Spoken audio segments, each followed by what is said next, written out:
Hey everybody, welcome to Drive Thru Review 207. Today I'm going to review Robinson Crusoe Adventures on the Cursed Island.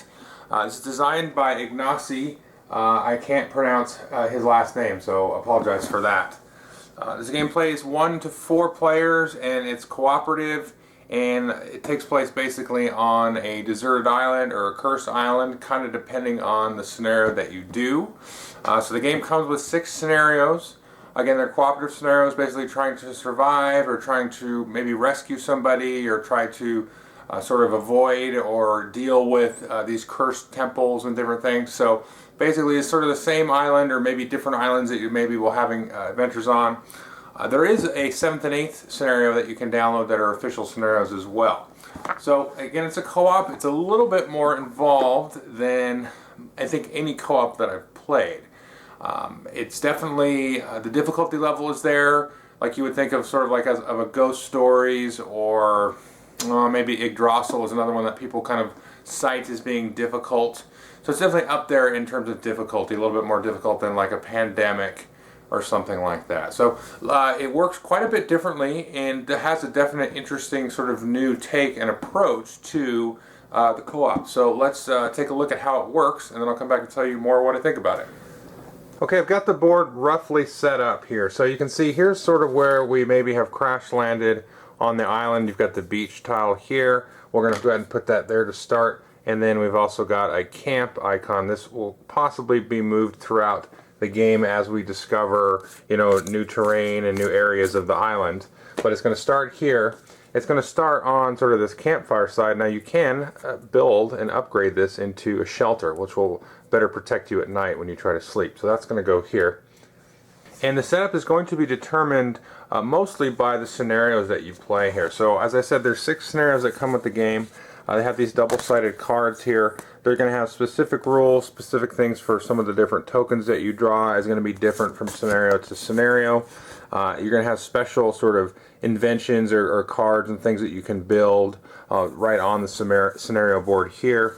For example, here's the first scenario that you should play is Castaways. It's going to be 12 turns long. You can see here this is going to tell you to start rolling the orange weather die at the end of these turns. And then from here on to the end of the game, you're going to roll both the orange and the white die, as well as the red wild animal die over here. You can see it there. And basically the idea of this scenario, just to give you some flavor here, is you want to build a giant campfire, or bonfire I should say, by the time these 3 turns happen, because there's going to be a ship sailing by. They're going to see the bonfire and then come and rescue. And so there's other different ones here. This one, you've got to rescue Jenny. Here's a thing with cannibals, and there's another one here. Where's that one? So this one here, Robinson family. Basically, you're not going to get rescued, but you just want to sort of basically survive. And that's the thing that's in common with all of these scenarios here, is you definitely need to survive and sort of build up. Almost build up technology, basically fortifications, start to get your skills and your versatility and everything up so that you can live through the turns to get to whatever the ultimate goal is. So players will be able to choose here of one of 4 different roles. And the cool thing is you can see here's a soldier here and she's female, but if I want I can flip it over and then there's the male version of the soldier. So however you want to play it, you can be a female explorer or a male explorer. Each of these guys here has different special abilities. They've also got a special technology that they specialize in that only they can build. So for example here the explorer has the shortcut here. So you can see these 4 cards here for the different folks there. So the cook can have the fireplace, and the carpenter can build the snare here. So once you build that, then you'll be able to have it flipped over and you do whatever the ability says. So they come with some different special abilities and some different unique items that they're better at making. You've also got here a health track there. You're going to track these with these red cubes here, and as soon as somebody dies, then basically you have lost if any one person dies. In addition, each player is going to start with 2 of these different colored pawns here, and these are basically what you're going to use to take the different actions on the board. So if we wanted to explore, maybe we would put a pawn here, or maybe we would put 2 pawns here. Or if we wanted to do a building action, we wanted to try to build this rope or something, we could put 1 or 2 pawns. And you can even combine pawns, so both these guys could go there, and then maybe we would each try to explore. So when you put 2 pawns on a thing, then you're going to basically guarantee that you're going to accomplish it. But if you only have one pawn, so let's say we're going to explore here, then you've got to roll the matching dice that go with it. So these green dice, we're going to roll when we're trying to resolve the explore action. If you're trying to build something, and let's say we decided to try to build these two different things there, then each person is going to roll these brown build dice here. So let me go kind of basically through a turn, kind of a basic turn, sort of the idea what you're trying to do. Now there is a lot of different items and pieces and things here that sort of, enhance the gameplay. You've got lots of cards here. You can see here is the mystery deck, and this is going to add a lot of flavor to the game. You've got these other decks over here, these different event cards for these different three main types of actions, and you've got a sort of a main sort of story event deck here that's going to be in every game. Now, the game is not going to always have that many in there. You're going to set that up differently based on the scenario. So you've got a sort of a turn order track here. Basically, the first thing you're going to do is draw an event off of here, resolve it. So I'll talk about that in a second. Then you're going to look at sort of the morale. In this track here, you're going to have a white cube here that starts at 0, and this is going to go up or down based on a lot of different things. So whoever the first player is, and you're going to pass this first player marker around the table, is going to be directly affected by that. And that's kind of an interesting little piece of game mechanics there. So you can see sometimes you're going to lose determination or gain determination, possibly even get some health. And this determination markers are going to come into play in a few parts of the game. And these are the currency that you're going to use to spend and then do these different special abilities here. And you need to have at least some reserve of determination, because if we come around to a round and then I've got the first player marker, if it's up here, I'm going to gain determination, but if it's down here, I'm going to lose determination. And for each determination that I can't basically pay based on it being in the negative, then I'm going to lose one life. And that's kind of a theme of the game, is whenever you need to kind of pay for something, maybe you need to pay wood or food or something at the end of the round, for each thing that you can't do, you're going to lose a certain amount of life for each of the players. So after we resolve the event and then determine the morale, then we're going to go into production. And you can see here's the symbol for production. Basically, you're going to have goods at the bottom here that you maybe will produce or have left over from previous rounds. So we've got some different cubes here. You've got wood there for wood, and then yellow for food, and you've also got non-perishable food there in orange, because if you don't eat this food by the end of the round, then it's going to disappear, whereas you can keep this food around, which is a little bit useful. And then also any kind of goods that you gather are going to go in the top during the round, and then towards the end of the round, these are going to shift down, and these will actually be available to you. Because remember, I said everything is kind of happening simultaneously. So if we hunted an animal and got a bunch of food and also some fur here, which are these white cubes, and maybe somebody got some wood, those are going to sit up there, and those aren't going to be available until we start to move into the weather and the nighttime phase. Now the production phase is going to produce right where your camp is. So you can see each of these tiles here has sort of two spots where it can produce things. So this one here is going to have a food production spot, but it's also going to have a beast thing that you can hunt. Now it doesn't actually produce that, but I'll talk about that in a minute. So we've got food or wood. It's basically what you're going to be producing. And again, that's going to happen wherever your campsite is. So after the event, after the morale and production, then we're going to go into sort of the main action phase of the game.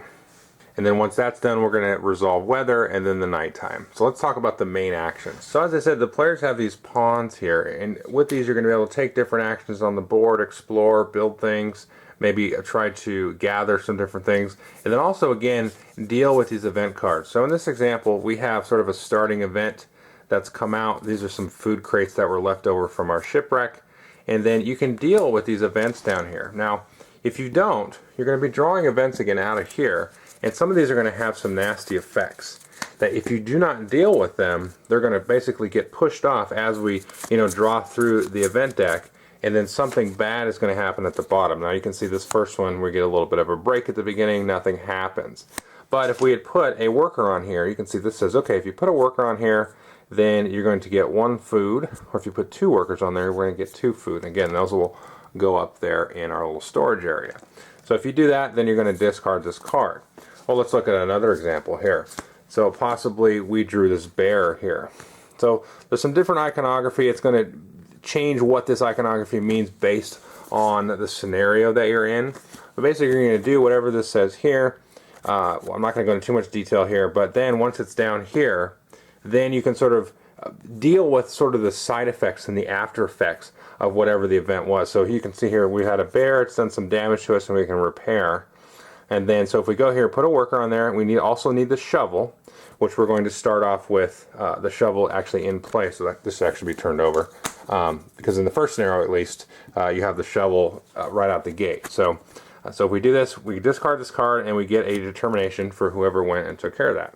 But if we decided not to deal with that, then each player is actually going to discard a determination, and then we're going to lose morale. So the morale is going to move down, and that's not going to be good. So there's all kinds, just tons of different events that are going to happen throughout the game.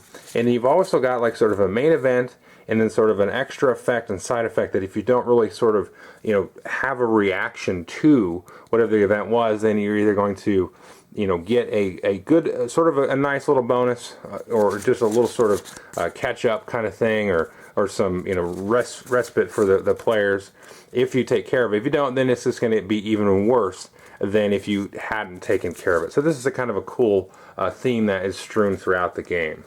So this is the first spot you can go and place on either of these two cards, and then again these are going to get pushed down as these new cards get drawn. Now the second little area here is you can do some hunting.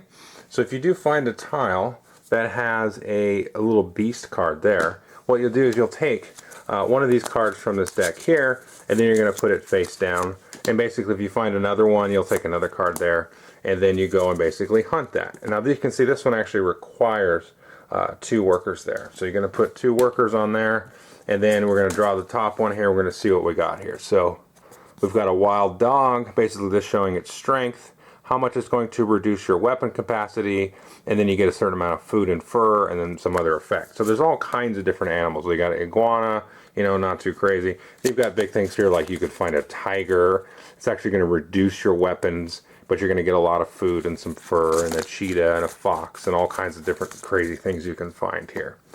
So up here in the upper right hand of the board, we can see the weapons here. And so you can spend a wood to build up weapons, or you can get other cards and things that are going to increase your weapons. And this is directly going to be what you're using to fight the different animals. And sometimes, like I said, they're actually going to reduce your weapons. Basically what you do is if you have, let's say, 4 weapons and the animal had a strength of 5, you're going to take the difference. Whoever was doing the hunting then would lose the difference in life. In this case it would be 1, and then you move on from there. Then we've got sort of the next 3 actions here. You got building, gathering, and exploring, and these are kind of the main things that you're going to be doing. So if you're trying to build something, let's say you were trying to build this knife here, and what this does is basically gives you, again, +1, on the weapon track up there. Well, you can see the knife actually has a requirement, and this is showing you a terrain of a certain type of tile. So you can't build this knife until you have found a terrain of this kind of tile there. And some other things like this one here, the dam, it requires that you have sort of a river tile, and also requires 1 wood. And what this will do is give you 2 of the persistent food that doesn't go bad, these orange cubes here. So you're basically going to put the pawns, right on the card, let's say, and you're going to build that. So if you only put 1 on there, then you're going to have to roll these dice here. So basically you have a hit point die. So if you roll this one blank, you're fine, but if you roll that, you're going to lose a hit point. You've got a success die here, so that you're either going to have a success, or you're going to get these here, and that means to get +2 determination. So you didn't succeed, but now you're even that much more determined to live and to do well. And again, you spend the determination here in your special ability, so that's not so bad. The other thing is you're going to have this event die here. So if you roll blank, fine. If you roll a question mark, you're going to draw an event off of this deck. Now the same thing is going to happen here for gathering and exploring. If you put 2 pawns here on a spot, you're going to guarantee that you're going to explore. Otherwise, if you just have 1, you're going to roll these, and it's got the same. It's got the success, the event, and then the hit point die. And the other thing you might do is start to gather. So you can actually gather extra wood or extra food, during the round. So you can put, maybe 2 guys on there to guarantee extra wood, or just put 1 and then roll the die. And again, we have the gray dice for that. So if you roll these, and let's say you get an event here, so you're going to draw this event, and it's similar to the main event cards there. You're going to have something that's going to happen. So let's say we got a wild dog. you get a wound, and then you shuffle this back into the event deck. You can say, oh, this is going to go back into the event deck, and everything's going to get shuffled. If we get this one, we're going to draw this one again, and you can kind of see what's coming up here because it's got different backs. So you can say, okay, what is that? That's kind of, was that the dog coming back? Was that my rickety shelter that I didn't do a good job of? So it's going to cause me to, here we go, to have the shelter not work. So it's got fast work. So if we're trying to do a build thing, then, you know, it's going to be sort of, you know, creakety crackety. And then this is going to come back up, and we're going to have to lose a little bit of our shelter abilities, and then also draw another card, because you're always going to eventually draw an event deck card. So if we had these two sort of come up to the top, we'd do this, and then our shelter would fall apart. And then this one would come up, and then the dog would come back. So again, it's kind of this kind of cause and effect thing that's really neat. So, and this is kind of, and these are all sort of based on what you're doing. So maybe you'll get some cards here that will have to do with gathering, and they're going to sort of deplete, you know, whatever's around your camp quicker. Or if you explore, you know, different animals. I mean, there's just a ton of different things, you know, different things that you didn't build it right and stuff. So you're going to sort of have to deal with the consequences of that as they come back out of this main event deck. And sometimes they give you a choice. So you can either sort of, maybe you find an animal carcass there, and then you take the fur and the food or something out of it, or you can discard it. If you discard it, then it doesn't go in the main event deck. But if you do want to take those resources, then this comes back up, and then what it'll do is it's going to give everybody diarrhea. And so everybody's going to take a wound. So there's just a ton of cards like that, sort of action, reaction, cause, and effect. And the last couple of spaces here, you can go here and basically increase morale, and then you can go here and heal if you really need to. I should say the other things that you can build up here is you can actually build a shelter, basically converting your camp into a shelter, which you're going to want to do relatively early. And you can also put a roof on there and then sort of improve the roof. And you can put palisades around there, basically a wall, and kind of improve that. And then again, also sort of improve your weapon technology. That's always going to cost you 1 wood. And this here is going to be based on the number of players. So in a 4-player game, it's going to be 4 wood and 3 fur to do any of these actions here on this card here. And so the reason that you want to do that is based on the next phase, which I'll talk about now. So the last 2 phases here basically have sort of a weather phase and then a nighttime phase. Now you're not always going to have weather. You may have some cards and events that are going to tell you to add a weather die, or maybe the scenario you're going to say is going to say, you know, like I said, start off with an orange, and then later on we're going to have this basically the white snow die, and then this is sort of like a wild animal type of die here. So you're going to roll these, and then you're basically going to compare what you've rolled here to the fortifications and things that you've built up there. So the first thing we're going to see here is we've got rain, and you're going to see this the most often. So you're going to compare the number of rain clouds, and this is especially horrific here. We basically have 4 rain clouds, so we're going to compare our roof level to that there. And if you can see there, it's at 3. So basically we've dealt with 3 of them, but for that 4th one, we're in a little bit of trouble. So we've got to discard a food and a wood for every rain cloud that we can't necessarily deal with there, and those are going to come out of our supply there. And then, or else everybody's going to lose, you know, 1 health or take 1 wound on their card there. And then you've also got a snow on here. This one, you basically have to discard 1 wood, basically no matter what, no matter how much you've built up, because it's basically just, as this represents cold, so you need to burn the wood to keep warm, or else you've got to lose some life there. And then this animal die here, it's got a couple of different things on here. Let's see. This one will automatically take 1 food from you. This one you'll have to deal with basically a strength 3 beast. And this one will reduce your palisades or your walls. And for each thing that you can't reduce, you're going to lose, you know, again, a hit point there. Finally, we've got the night phase here. You basically need to feed everybody. Everybody needs 1 food, or whoever doesn't get fed loses 2 hit points if you can't feed them. And then you can also move your camp also. So if we had more tiles out here like so, we can take and move our camp, because maybe there's some better stuff. And we also are going to make it easier to explore. So when you explore, actually, you need to basically explore adjacent to your camp, or it's going to cost you extra pawns. So that's pretty much it. You're going to resolve the event, you're going to resolve the morale, do some production for wherever your camp is at, and then, you know, take different actions on the board, building things, exploring, gathering, maybe hunting, and then resolve again the weather and then the nighttime. Now there's going to be a lot of extra things that are going on here. Basically, sometimes you're going to black out, certain resources based on different event cards. I mean, I didn't even talk about this giant stack of mystery cards very much, but these can be some good things and some bad things that are going to happen based on the different things that are happening in the game. So there's going to be a lot of sort of events that are driving the game. Different craptastic things are going to happen and change this. You may maybe lose some inventions that you've already discovered and built. So there's just a lot going on, but it's all very thematically sort of engrossing and definitely weaves an adventure together.